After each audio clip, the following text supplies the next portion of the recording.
Welcome to Chapter 3, Quantifying the Extent of Disease. This content is based on Essentials of Biostatistics in Public Health by Lisa M. Sullivan.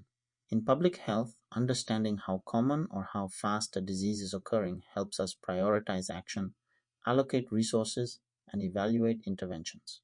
In this chapter, we'll focus on three key concepts: prevalence, incidence, and comparisons between groups.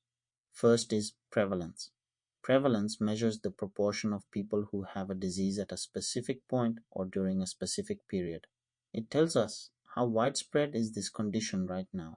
The formula for point prevalence is prevalence equals number of existing cases divided by total population at the same time. For example, if 50 out of 1,000 people are currently living with asthma, the point prevalence is 5%. Prevalence is useful for health planning, like budgeting for medication or healthcare services. But remember, prevalence does not tell us when people got sick.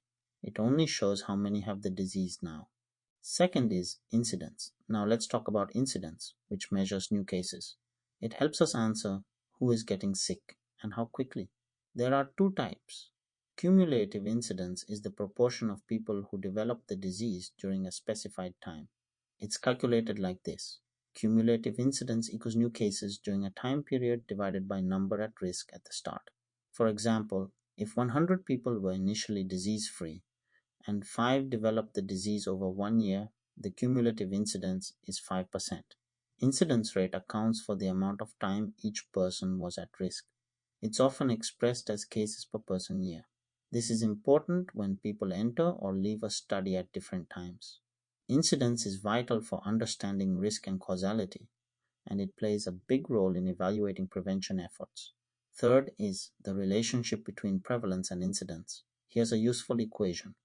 Prevalence approx incidence times average duration. What does this mean? If a disease has high incidence but short duration, like the flu, prevalence will be low. But if a disease has low incidence but long duration, like diabetes, prevalence may be high. This relationship helps us interpret trends and disease burden across different populations. Fourth is comparing disease between groups. Public health decisions often depend on comparing disease rates across different groups. We use two key measures: risk difference or absolute risk reduction, the difference in cumulative incidence between two groups; risk ratio or relative risk, the ratio of risk in one group compared to another. These help us understand whether an exposure like smoking is associated with a greater or lesser risk of disease. We can also use confidence intervals to understand the precision of our estimates. Let's summarize. Prevalence tells us how common a disease is. Incidence tells us how fast it's spreading. And comparing disease rates between groups helps us identify patterns, causes, and opportunities for prevention. Together, these measures form the foundation for monitoring public health and guiding evidence-based action.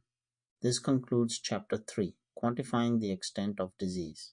Coming up next, we'll learn how to summarize and display data in meaningful ways. This content is based on Essentials of Biostatistics in Public Health by Lisa M. Sullivan.